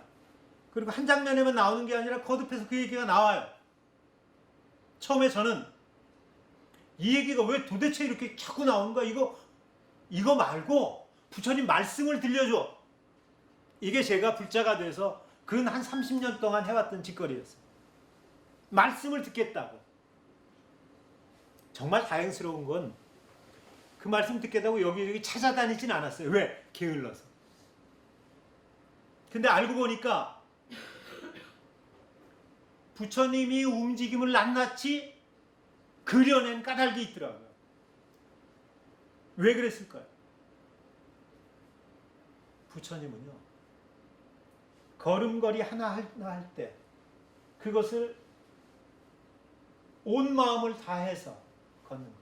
그리고 당신이 걷는 것을 늘 알고 계세요. 그러니까 아까 무의식 얘기를 우리가 수없이 했잖아요. 의식은 빙산의 일각도 안 된다고. 그런데 이분은 100% 의식자예요. 그러니까 바로 하나를 들 때도 이 바로 하나가 우주를 듣는 것과 똑같이 들고 드시는 거예요. 우리는 밥을 먹을 때 어떻습니까? 진짜 기계식이잖아. 허겁지겁 먹어. 맛도 제대로 어떨 때 못 느껴. 이분은 천천히 하나하나 이 나달 하나에 담긴 그 땀과 해와 물과 구름과 메뚜기 귀뚜라미 소리 온갖 것들을 다 느끼면서 드시는 거죠. 오롯이 그 순간에 계신 거예요.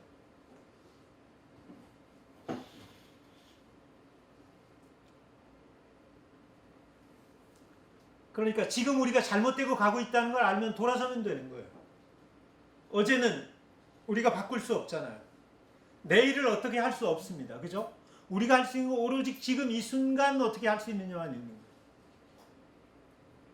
근데 고맙게도 부처님은 오늘에 살라고 얘기하셨던 거죠.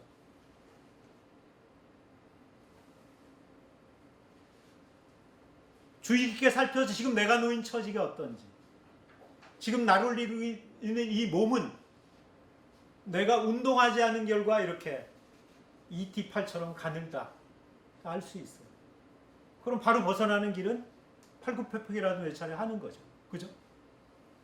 배고프면 밥은 먹어요. 배는 고프니까. 그런데 몸을 관리하거나 마음을 관리하는 건 잘 안 해요.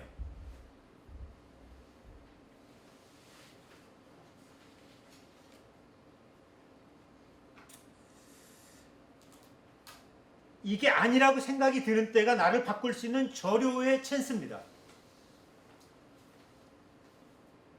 그러나 생각만으로는 바꿀 수 없는 거죠. 아까 부처님의 행위를 그려냈듯이 거기에 길이 있어도 가지 않으면 그 사람의 그 길은 덧없는 거죠. 생각에서 멈춘다면 그야말로 공연물이 되는 거지 않습니까? 생각 따라 짓이 거듭돼야 하는 것입니다. 그래야 비로소 길이 들고 몸에 길이 들어야 삶이 바뀝니다. 어제까지 거룩한 선생이었을지라도 오늘 만약에 이게 탐이 나는데 누가 주지 않는 슬그머니 내 가방에 넣었다고 가정합시다. 그럼 도둑놈이 되는 거예요. 그래서 어디까지 도둑놈이었을지라도 오늘 제 목숨 바쳐서 죽을 뻔한 사람을 살리고 제가 죽었다면 살신성인이 되는 거잖아요. 어제 매몰되지 않아도 된다는 거죠. 그러니까 오늘 온 목숨을 다 바쳐서 움직이려고 하는 것. 왜 이것이 어떤 것인지, 이 치킨이 어디서 왔는지를 제대로 짚는 것이 내 삶을 바꾸는 첫 번째 걸음이라는 거예요. 살림살이에는 무슨 뜻이 담겨져 있을까요? 너를 살릴 때 비로소 내가 살 수 있다. 이게 어머니 마음이잖아요. 그죠? 부처님이 늘 하신 말씀이 그거잖아요. 어머니가 외동이를 보듬듯이 그런 마음으로 세상을 살아야 한다라고. 그러니까 살림살이는 서로 어울려서 살린다는 거예요. 불자가 지켜야 할 옥의 맨 앞에 나오는 것이 산 목숨 죽이지 말라는 거지 않습니까? 이 다짐을 지키는 것이 살림살이를 내걷는 첫걸음인 것입니다. 영 아시죠? 부처님 살아계실 때는 0이라는 숫자가 나오지 않았어요. 6세기 때 인도에서 나온 거예요. 아주 저는 이 0을 대단한 발견이라고 봐요. 만약에 부처님이 살아계셨다고 한다면 깨달음을 0이라고 표현하셨을지도 몰라요.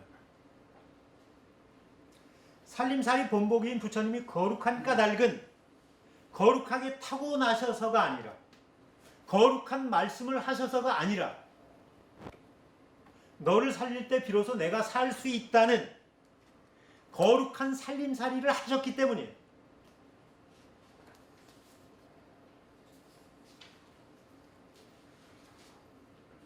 그런데도요, 누가 무엇을 어떻게 하느냐고 물었을 때 요즘 사람들 얘기입니다. 부처님 말씀이나 부처님이 살아오신 자취를 보기를 들어서 말씀드리면 뻔한 교과서 같은 얘기 말고 이렇게 얘기합니다. 사이다처럼 톡 쏘는 얘기해달라. 쪽집게처럼 탁 집어달라는 거예요. 그 얘기는 노예 근성이 남아있는 얘기예요. 노예니까 네가 시키는 대로 내가 할게, 나 찝어줘, 이거 아닙니까? 그죠? 자기가 주인공이라면 그 얘기 듣고 스스로 해야 해요. 사이다는 시원하죠. 그러나 사실 사이다를 마시고는 갈증이 가시지 않아요. 이거 맹물이에요. 갈증은 맹물이 가시게 합니다. 근데 사람들은 자꾸 싱거운 거 싫다고 그래. 좀 달달한 거 해달라고. 맵고 짠 거 원해요. 요즘 매운 게 인기가 있죠. 그런데 아쉽게도 교과서에 담긴 말씀이나 부처님이 걸으신 길은 싱겁기 그지없어요. 맹물이나 맨밥처럼 아무렇지도 않은 맛이기 때문이에요. 0에서 오른쪽으로 하면 맛있어요. 톡 쏘고 짜기도 하고 맵기도 하고 그래요. 왼쪽으로 하면 밍밍해져요. 나중에 맛이라는 걸 잃어버려요. 이게 마이너스고 이쪽은 플러스예요.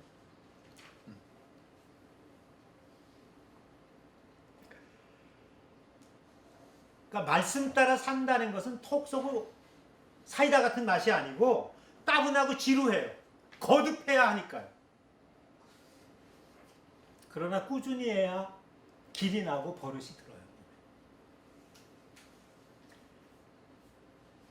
그런데도 이렇게 교과서에 담긴 말씀이 빛나는 까닭은 어디 있을까요?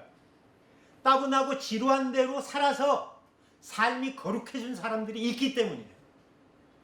증명하잖아요. 부처님이 왜 그 많은 선사들, 조사들, 그죠? 사실 우리가 화학공법으로 만든 입에 달라붙는 간편식, 단 것을 덜 먹어야 하는지 다 알아요. 유전자 변형 씨앗을 먹지 않으면 안 된다는 거 알아요. 그죠? 통밀이나 현미처럼 입에 텁텁하고 거친 음식을 먹어야 된다는 걸 알아요. 그러나 어떻습니까? 자꾸 손이 가요, 손이 가요. 이런 저도 모르게 손이 간대요. 어떻게 할까요? 이때 아, 내 손이 그리 가는구나 하고 알아채려는 게 1번이에요. 1번. 여기서 가장 핵심 말은 저도 모르게라는 걸 놓치면 안 돼요. 저도 모르게라는 건 무의식이잖아요. 그러니까 이걸 의식할 수 있도록, 의식으로 이끌어 오도록 당기는 연습을 해야 해요.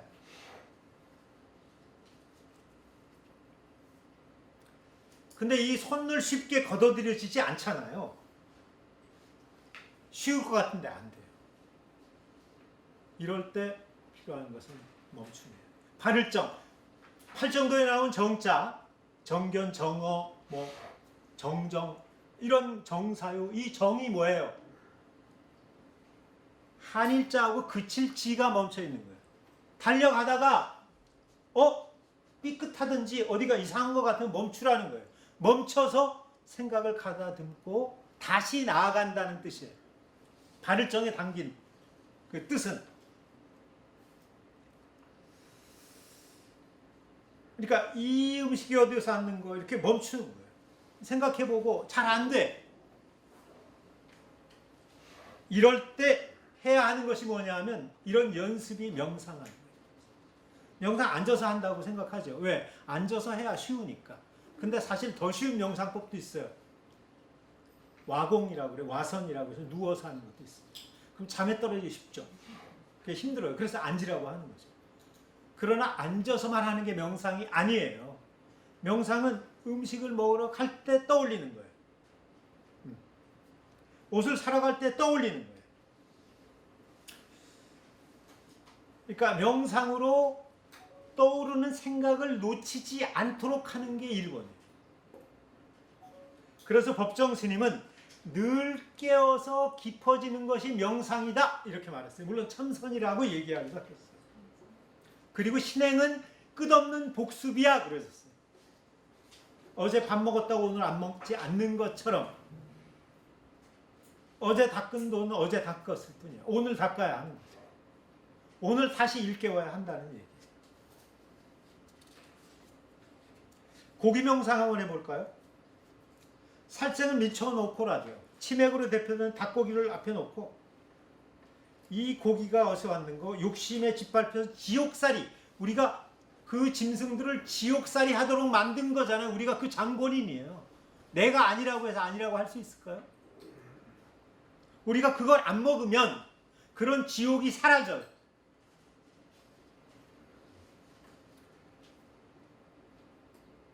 그러니까 지옥살이에서 짐승들이 벗어나라도 하는 것은 누구 몫일까요? 여러분들의 몫이에요.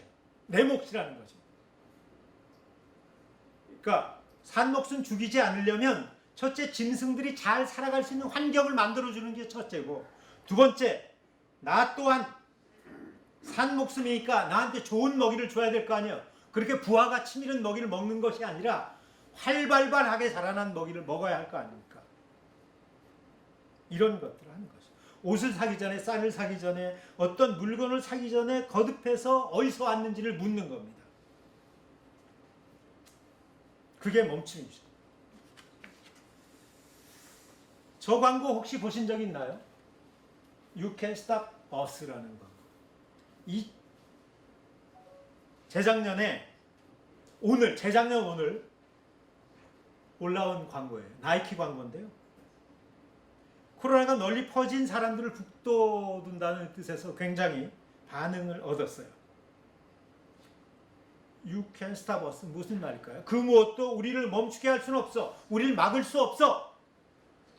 영상을 가르는 가운데 이 선. 이게 이제 흑인이고 이거는 백인인데 이걸 합성했어요. 이게 장애물인데 이 장애물을 넘어서 마치 하나처럼 이따 영상을 보시면 이렇게 이어지는 영상이에요. 어려운 가운데 무릎 꿇지 않는다는 걸 뜻하죠. 돌림병 한복판에서도 우리 집은 이어져 있어라고 합니다.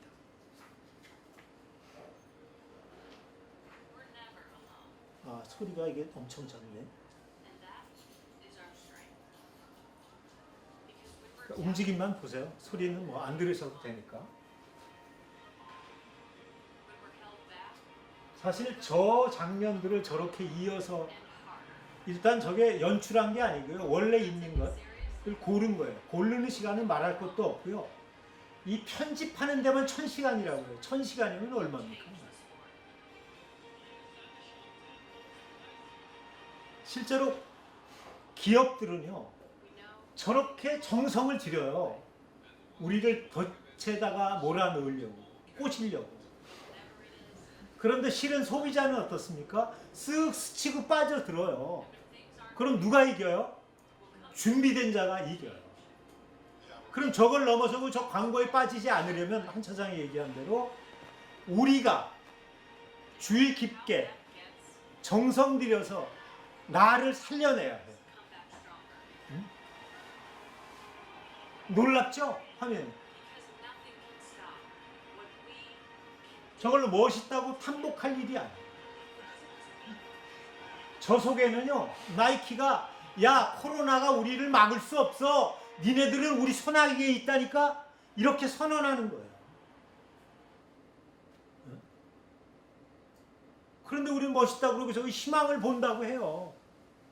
이게 노예그리스. 아, 저거 잘했어. 하지만 비판하는 시각으로 보면서 나를 잃지 않아야 하는 거죠. 살림살이를 잃지 않아야 한다는 얘기예요.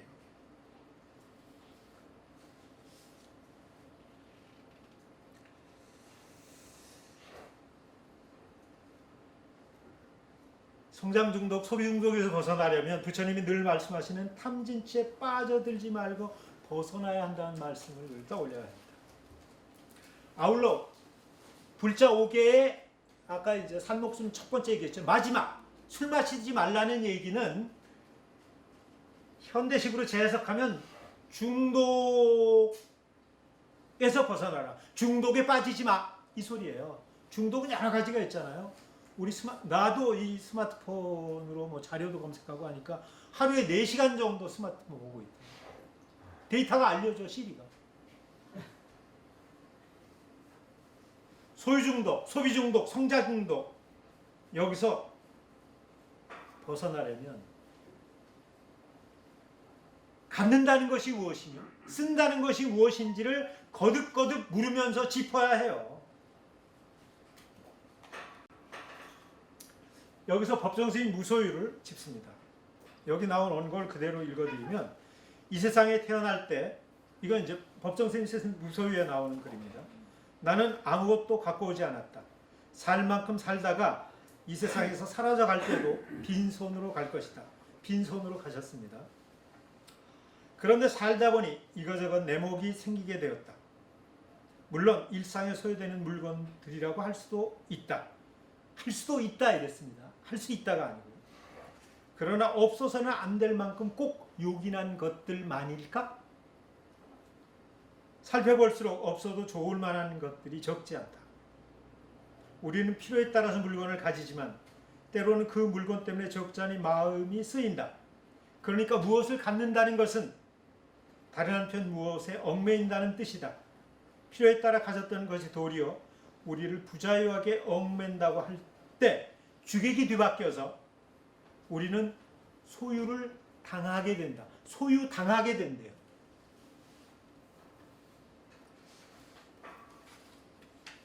어떤 분이요, 법선생님 글을 이제 원고지에다 쓰십니다. 그분은 이 법문을 하실 때도 원고지에 빼곡히 써가지고 이만큼 들고 오세요. 네, 만년필 쓰는 걸 좋아하시죠. 그러니까 어떤 분이 만년필 하나 선물했어요. 아주 고급 만년필. 근데 이게 끝이 날카로워서 사각사각 하는 맛이 좋으셨대요. 그 즐기었었어요. 애용하신 거죠. 다른 건 안 썼어요. 근데 유럽에 이제 파리 길상사를 만들기 전에 이제 그 초빙해서 파리에 가셨어요. 그 어느 가게에서 똑같은 걸 보셨어. 하나 샀어요. 왜? 그때는 사실은 수입품이 드물 때라서 펜촉 같은 게 요즘처럼 이렇게 자주 나오지 않아요. 그러니까 다를 때를 준비해 사셨나 봐. 그랬더니 2자루가 되니까 1자루였을 때 그 살뜰함이 사라진대요. 아차 싶었던 법정 스님이 새로 산 것을 말고양기롭게 이제 사무국장인 그때는 이제 말고양기롭게 이전이니까 진명 스님에게 선물했어요. 그러고 났더니 그 하나였을 때 소중함이 되살아났다. 이렇게 말씀하시는 거예요. 여기서 우리가 느껴야 할 것은요. 이게 단순하게 말씀을 하셨어요. 그러나 자, 우리가 연필이 이렇게 두 자루가 있어요. 한 자루를 들고 내가 써요. 그럼 얘는 제 구실을 잃고 이렇게 죽은 거나 마찬가지로 있는 거예요.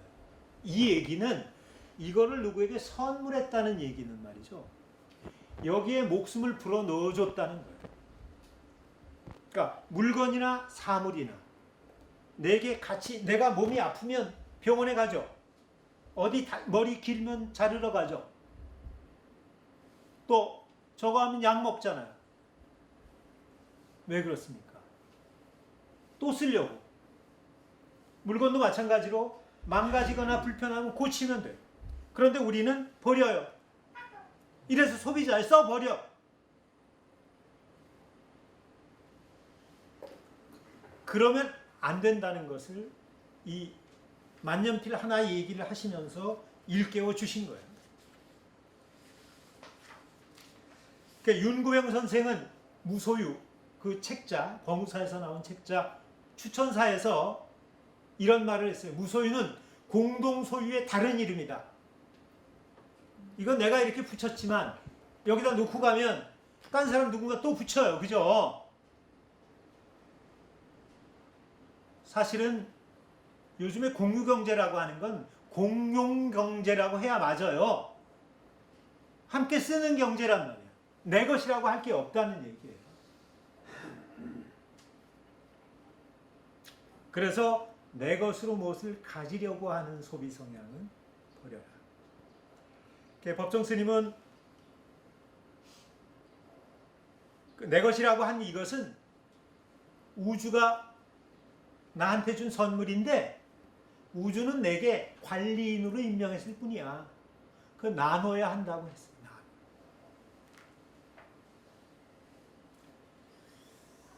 다 하지 말고 남겨두라. 이건 80년에 어느 신혼부부가 그 신혼여행을 불이람으로 갔대요.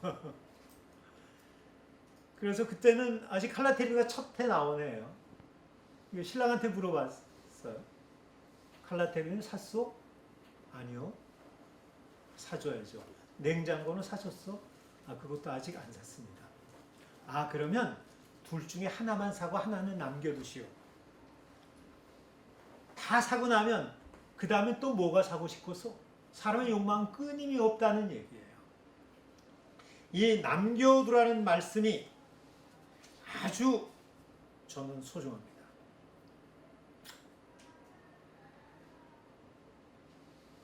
법정 스님이요, 어느 법석에서 지금이 그때이지 언제 또 때를 기다리느냐 이렇게 얘기하셨어요.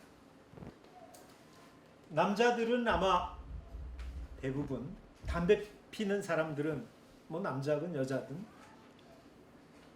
그 담배를 끊어야지 하든지 술도 끊어야지 합니다. 그죠? 근데 어떻든 법정 스님이 그러고 난 뒤에 제가 술을 안 마셨어요. 2000년. 그리고 담배는 하루 한 갑 반에서 두 갑 정도를 피웠는데 안 피웠어요. 여기서 저는 끊었다고 안 하고 안 피우고 안 마셨다고 해요. 안 피우고 안 마시는 거는 또 열면 마실 수 있어요. 만 10년은 한 방울도 안 마셨어요. 그러다가 누군가 동료가 사위 부도가 나서 막 쩔쩔 매는데 얘기를 들어주는데 술 마시면서 얘기하다가 말을 뚝 끊는 거예요. 아, 왜 얘기 더 하세요? 그러니까 아니, 거사님은 약주도 안 하시는데 나 혼자 이렇게 추접하게 하는 게 너무 괴로워요. 그래서 저는 사실은 1년이면 550일을 술 마셨거든요. 오늘 나와서 내일 들어갔으니까 이틀. 그러다가 이제 한 방울도 안 마셨는데 이가 그러는 거야. 그래서 이걸 위로해줘야 되니까 여기 소주 2병 주세요. 그리고 맥주 클래스 주세요. 맥주 클래스를 한 8부 따르면 한 병에 2잔이에요. 넉 잔을 스트레이트로 탁 마시니까 팽 돌더라고. 혀가 바로 꼬부라져. 안 마시다가. 그랬더니 이제 술술 자기 얘기를 털어놔서 위로하고 돌아진 적이 있었는데 그 뒤로 이제 윤구병 선생님하고 일하면서 그분은 꼭 반주를 하셔서 한두 잔씩 보조만 해드렸지 술은 안 마시고 있어요. 그러니까 개차법 이따금 열기만 할 뿐이죠. 또 이렇게 하고 2007년부터는 제가 2019년까지 하루 한 끼만 먹었어요. 근데 2019년에 한의사가 이렇게 되면 너무 영양실조라서 좀 곤란하다. 이렇게 해서 이제 가벼운 한 끼를 더 먹습니다. 그러고 채식 2007년부터 채식을 해요. 채식하니까 뭐가 좋아졌나? 맨날 이게 환절기만 오면 강의하면서 손수건 가지고 이렇게 받치면서 줄줄 코가 흐르니까 했거든요. 재채기도 하고. 그게 사라졌어요. 두 번째, 잇몸 질환이 사라졌어요. 그러니까 왜 그런가 물어보니까 산성이었던 몸이 중화돼서 알칼리로 바뀌면서 채식을 하면 알칼리성이 된대요. 이렇게 이제 하다가 그만두면 좋아지죠. 중국 사람들은 쌍십절이라고 해서 10월 10일을 즐겨요. 우리나라 사람은 중량절이라고 9월 9일을 즐겨요. 조금 모자란 듯하게. 그리고 저게 뭐냐면 개영배라고 하는 술잔인데 저기다 딸면 7부가 차면 그 밑으로 빠져서 7부만 담겨져 있는 술잔이에요. 중력을 이용한 술잔이죠. 우리나라 사람들은 이렇게 하다가 말았어요. 덜 하는 즐거움, 덜 누리는 것. 함석헌 선생의 이 스승으로 모시는 다성 유영모 선생이 이런 말을 했어요. 이건 그대로 읽어드릴게요. 이 세상은 말자는 것이다. 애초에 처음 낸 뜻이 조금 하다가 말자고 시작한 것이다.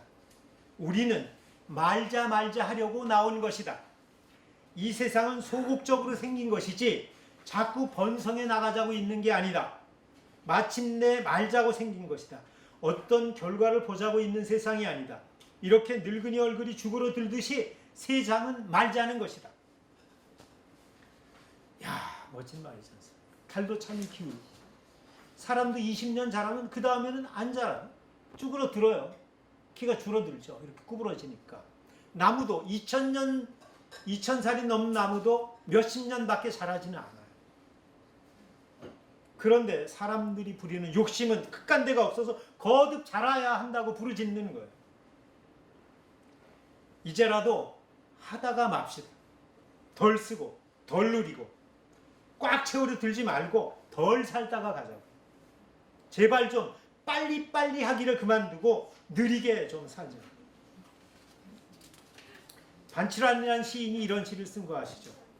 황새는 날아서 말은 뛰어서 달팽이는 기어서 굼벵이는 굴렀는데 한날 한시 새해 첫날에 도착했다. 이렇게 덜 하는 거, 쭈그러드는 거 이런 거를 마이너스 성장이라고 하는 게 옳으냐 이거예요.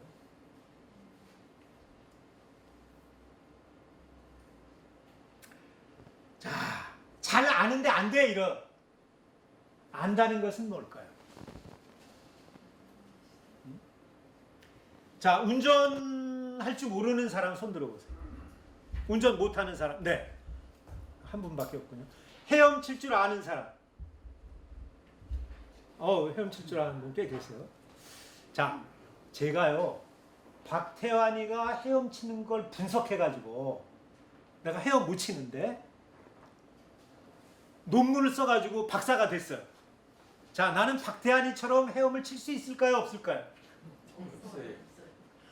안다는 말은요, 할 줄 안다는 걸 줄인 말이에요.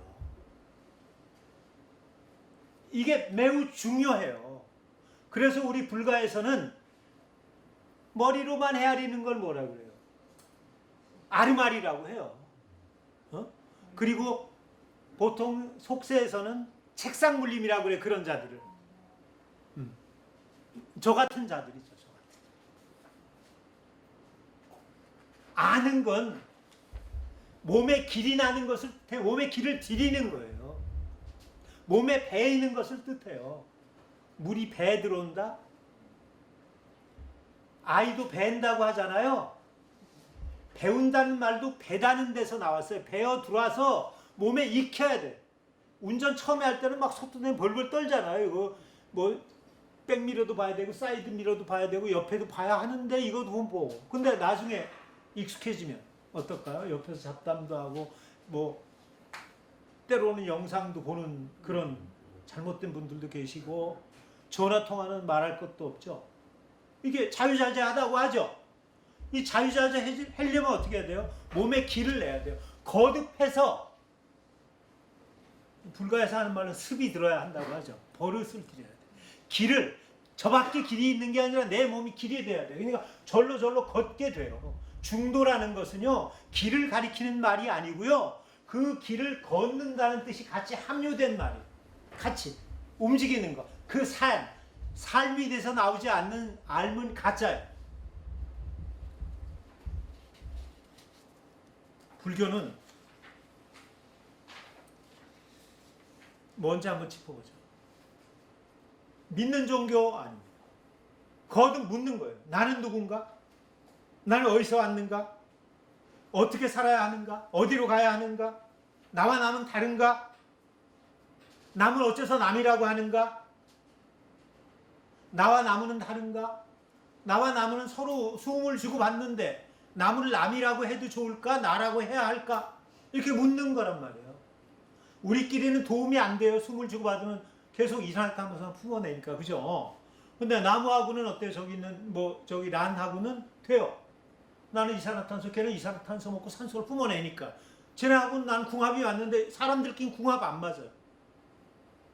그러면 쟤는 나라고 해야 돼? 남이라고 해야 해? 이런 거죠.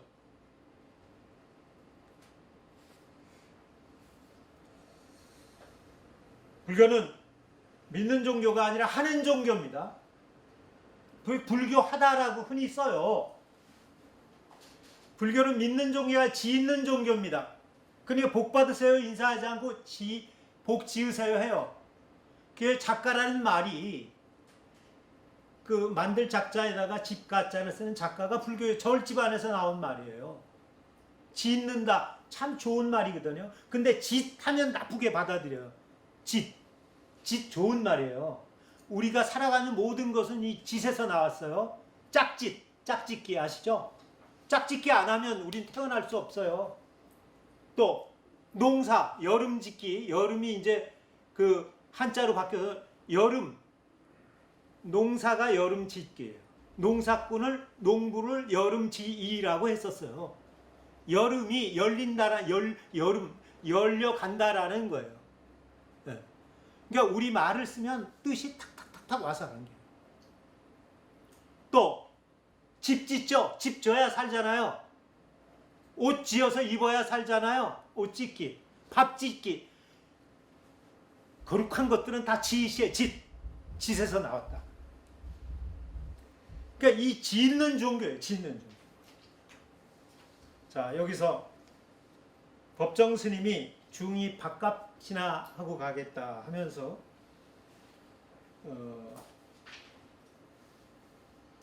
말과 연결의 취지문 만드신 취지문이 있어요. 그것은 여러분들이 나중에 한번 읽어보시도록 하시고 거기에 나온 뜻을 보면 늘 깨어 속속들이 저를 지켜보는 것이 명상이다. 그러니까 깨달음에 이르는 길이 딱 두 길이 있다고 했어요. 그 중에 한 길이 이걸. 그리고 나머지 한 길은 따뜻한 눈길과 끝없는 관심 어린 사랑이다. 이 두 개면 다 끝난다. 이 두 개를 그럼 어떻게 실천할 것인가? 이게 실천 목록이에요. 제가 요건 다 보이시죠? 글씨 보이나요? 요걸 할 테니까 한 줄씩 따라 읽으세요. 마음을 맑고 향기롭게.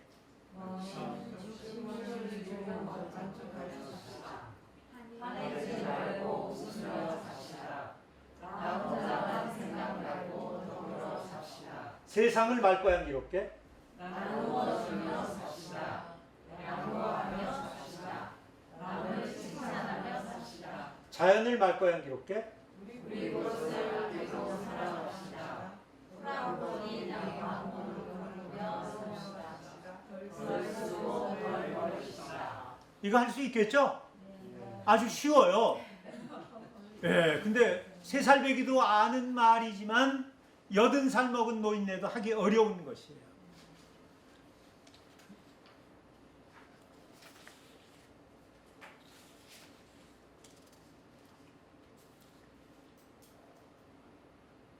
싱겁잖아요. 그죠? 아, 저거 나도 알아. 아, 저거 모르지 않아. 근데 왜 안 돼? 아르마리를 알미라고 착각하기 때문이죠. 내 삶으로 녹여 나와야 비로소 아는 것이 되는 거예요. 삶과 알은 같은 거예요. 그래서 삶과 암을 합친 말이 뭐야? 살암. 그래서 이건 제가 억식으로 만든 말이에요. 삼암. 살 줄 안다. 그래서 사람이다. 이렇게 제가 풀었습니다. 이건 원래 말 줄기에 있는 거 아닙니다. 자, 조금 전에 그 말을 잘 실천하는 기업이에요. 파타고니아라는 회사인데 이 회사에 사옥에 들어가면 죽어버린 지구에선 할 일이 없다 이렇게 쓰여 있습니다. 대단하죠. 2008년 금융위기 때 이렇게 이 옷 사지 마세요 광고합니다. 딴 사람들은 못 팔아서 걱정인데 사지 말라고 해요. 이 세상을 우리 아이들이 좀 더 살만한 곳으로 남기고 가고 싶은 우리 회사입니다. 그래서 어떤 옷이든 덜 사길 바랍니다. 덜 사고 더 바라세요 하는 게 이 회사의 슬로건이에요. 그러니까 더 누구한테 바래? 우리 기업한테 더 많이 해달라고 그래. 우리는 언제까지나 당신들이 고쳐달라면 언제까지나 고쳐드리겠어. 이 회사의 연구소에서는 가장 약한 부분을 튼튼하게 만드는 방법을 연구하고 있고요. 그래서 모든 부분이 다 똑같이 헤어지도록 하는 것. 다만 지퍼가 달리는 부분만큼은 잘 뜯기 쉽게. 지퍼는 이게 쇠니 망가지면 못 쓰는 옷이 돼버리잖아요. 그게 튼튼해 못 뜯으면. 그러니까 거기는 잘 뜯기 쉽게 만들어요. 그리고 옷감 같은 것들도 뭐 자료에 보시면 다 나와 있으니까 한번 훑어보세요. 꼭 이 회사에 관한 자료는 훑어보시는 게 좋습니다.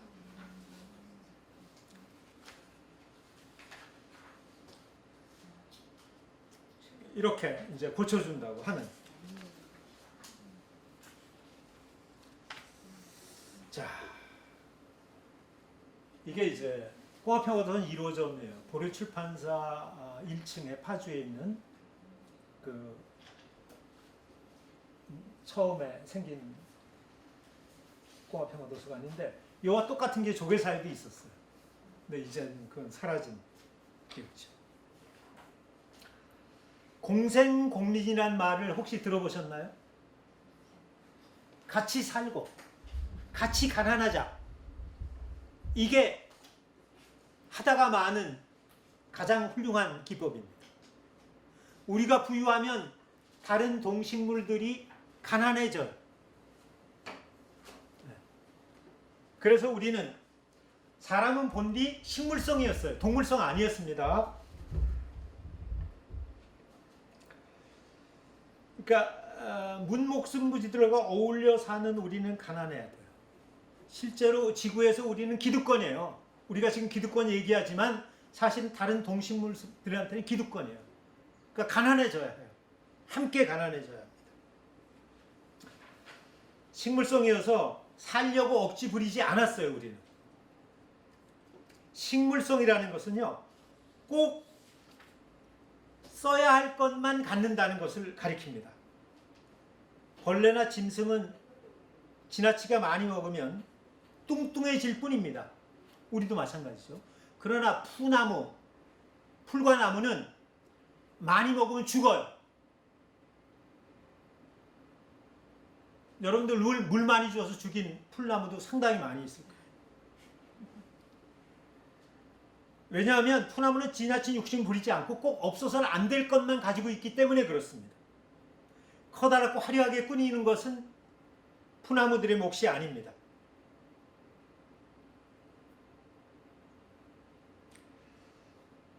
그래서 기득권을 내려놓으려면 작게 잘게 나눠 써야 합니다. 크게 가야 해서는 안 됩니다. 작게 나누는 사이에 이렇게 딱 나누는 사이에 길이 생깁니다. 거기에 숨통이 열립니다. 그것을 우리는 결을이라고 합니다.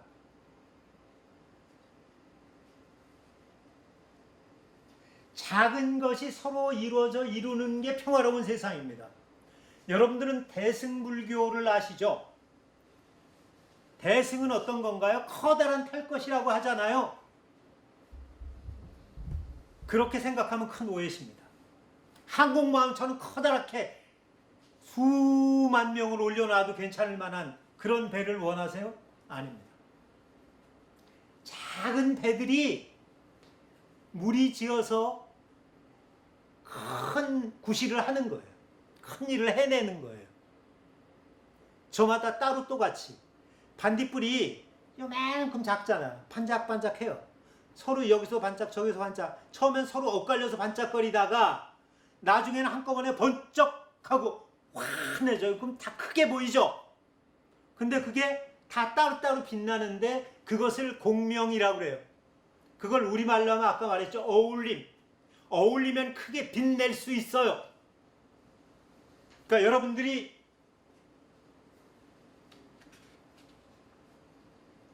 푸른 별을 살리는 불교 지도자가 되려면 이 작은 것에 담겨져 있는 그 거룩한 빛을 제대로 볼 수 있어야 합니다.